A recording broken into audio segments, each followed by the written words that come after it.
Hi guys, my name is Stavros Ananiadis and I study police technology at Ahunsig College. I'm now in my second year in police technology and I love it. Basically, police technology is the field of study that you need to study to become a police officer later on, but you could also choose to go into different types of field of studies after that in university. You can choose between criminology, sociology, or you can also decide to apply for the RCMP, which is the Royal Canadian Mounted Police. Today, I wanted to show you a website because, as a student in police technology, I have seen that there are a lot of people that do not know the difference between two articles in the criminal law and just do not know how to go see the criminal law online. So I wanted to show you that. So this is what the website is called. We're going to click enter. It brings you to this here. So as you can see on the top left corner of the screen, it says that it's a website from the Government of Canada. There's a nice leaf right here. We're going to choose English. You can choose French, but we're going to choose English. Click on the button. And as you can see, again, it's from the Government of Canada. There are other types of buttons that you can choose from here. So if we go on family law, it shows you child support, divorce and separation. If you go on criminal justice, it shows you youth justice, victims, family violence. Today, what we wanted to see are the laws. So we're going to go on laws and click on acts. Perfect.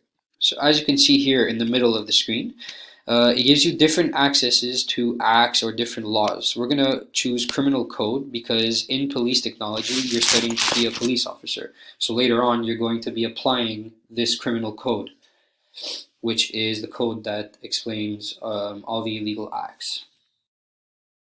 So, first of all, I wanted to show you unlawful assemblies and riots. So we're going to click on them. So an unlawful assembly is associated to number 63, and riot is associated to number 64. The difference between both of them is that peace has not been disturbed yet. So we're going to read it so you can understand a little bit more. An unlawful assembly is an assembly of 3 or more people, yes, the Government of Canada make mistakes also, who, with intent to carry out any common purpose, assemble in such a manner or so conduct themselves when they are assembled as to cause people in the neighborhood of the assembly to fear on reasonable grounds that they will disturb the peace tumultuously, or will by that assembly needlessly and without reasonable cause provoke other people to disturb the peace tumultuously.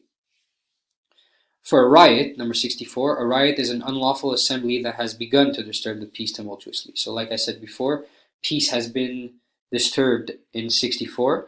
In 63, it hasn't started yet. If you guys don't understand the word tumultuously, it's, let's say, violent. So we're going to go back. So yeah, so this is the criminal code. So you can choose between different articles. So each number that you see here is associated to a criminal act.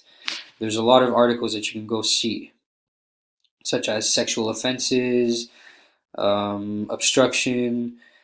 There's also homicide, so we're going to go see that. I hope you guys will never do that in your lives. Please, thank you.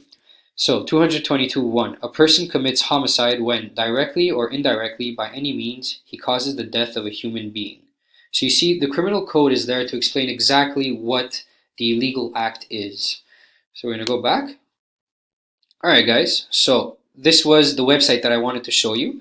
So if ever you guys don't understand certain types of illegal acts or just want to go see the criminal code, just go on to laws-loi.justice.gc.ca and go on laws, click on acts, criminal code, you can go see what you wanted to go see. Thanks guys, have a nice evening.